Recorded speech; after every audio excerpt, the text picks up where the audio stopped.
ராமர் கோவில் விவகாரத்தில் உச்சநீதிமன்றத்தில் தீர்ப்பு வந்த பின்னர்தான் அவசர சட்டம் குறித்து பரிசீலிக்க முடியும் என்று பிரதமர் நரேந்திர மோடி தெரிவித்திருக்கிறார். आप सबका बहुत बहुत नमस्कार और दर्शकों को भी मेरी तरफ से. ஏஎன்ஐ செய்தி நிறுவனத்திற்கு பேட்டி அளித்த பிரதமர் நரேந்திர மோடி ராமர் கோவில் வழக்கில் காங்கிரஸ் வழக்கறிஞர்கள் உச்சநீதிமன்றத்தில் தடையை உருவாக்கியதே தாமதத்திற்கு காரணம் என்றார். ராமர் கோவில் கட்ட அவசர சட்டம் இயற்றுவது குறித்த கேள்விக்கு பதிலளித்த அவர் அரசியல் சாசனத்திற்கு உட்பட்டு இப்பிரச்சனையில் தீர்வு காணப்படும் என்றார். அயோத்தி வழக்கில் நீதிமன்ற நடவடிக்கைகள் முடிந்த பின்பு தேவையான அனைத்து நடவடிக்கைகளையும் எடுக்க மத்திய அரசு தயாராக இருப்பதாக அவர் குறிப்பிட்டார். मैं जब कांग्रेस मुक्त कहता हूं तब मैं इस प्रकार की सोच के खिलाफ, इस प्रकार के कल्चर के खिलाफ देश को मुक्त कराना चाहिए. और मैंने यहाँ तक कहा है कि कांग्रेस को भी कांग्रेस कल्चर से मुक्त होना पड़ेगा. முத்தலாக் விவகாரம் குறித்த கேள்விக்கு பதிலளித்த பிரதமர் முத்தலாக் என்பது மதம் மற்றும் நம்பிக்கை தொடர்பானது அல்ல என்றும் அது பாலின சமத்துவம் தொடர்பானது என்றும் விளக்கம் அளித்தார். ரஃபேல் போர் விமான ஒப்பந்த விவகாரத்தில் தம் மீது குற்றம் சாட்டுபவர்கள் இந்திய பாதுகாப்பு படையை பலவீனப்படுத்துவதாக மோடி தெரிவித்தார். मैं ईमानदारी और सत्य के साथ जीने वाला इंसान हूं, इसलिए झूठे आरोपों से डर करके मैं मेरे देश की सेना को दुर्बल नहीं कर सकता हूं, मैं मेरी देश की सेना को निहत्थी नहीं कर सकता हूं. देश को जो आवश्यकता है वो मिलना चाहिए.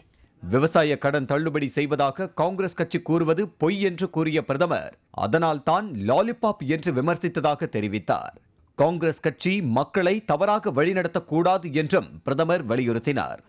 कि ये झूठ बोलना, लोगों को भ्रमित करना, उसको मैं लॉलीपॉप कह रहा हूं. கட்டுமானம் தொடர்பான பொருட்களை 5% ஜிஎஸ்டி வரம்புக்குள் கொண்டுவர மத்திய அரசு விரும்புவதாக பிரதமர் தெரிவித்தார். வங்கி கடன் மோசடி தொடர்பான கேள்விக்கு பதிலளித்த மோடி கடனை கட்டாமல் வெளிநாட்டுக்கு தப்பிச் சென்றவர்கள் திரும்ப இந்தியா கொண்டுவரப்படுவார்கள் என்றார். நாட்டின் பணத்தை திருடியவர்கள் ஒவ்வொரு ரூபாய்க்கும் இழப்பீடு வழங்க வேண்டிய நிலை ஏற்படும் என்றும் பிரதமர் எச்சரித்தார். लूटना है लूटते चले, देना है देता चले, खाना है खाता चले, तो फिर उनको भागना भी नहीं पड़ता.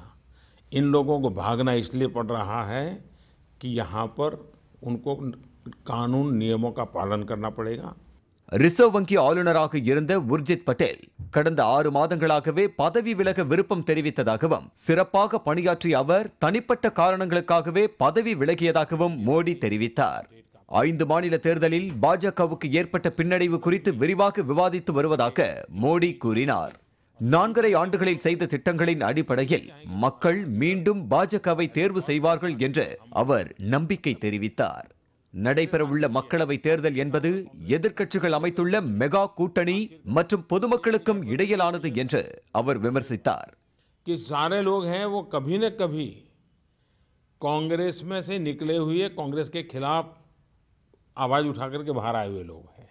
हमारा केस ऐसा है कि जो भी हमसे जुड़ता है वो फलता है, फूलता है, खिलता है.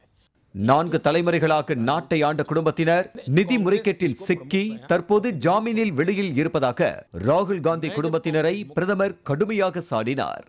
ரஜினி, கமல் போன்றவர்கள் தேசிய ஜனநாயக கூட்டணியில் சேர்த்துக் கொள்ளப்படுவார்களா என்று கேட்டதற்கு கூட்டணியில் இணைய விருப்பம் உள்ளவர்களை இணைத்துக் கொள்ள தயாராக இருப்பதாக பிரதமர் மோடி குறிப்பிட்டார்.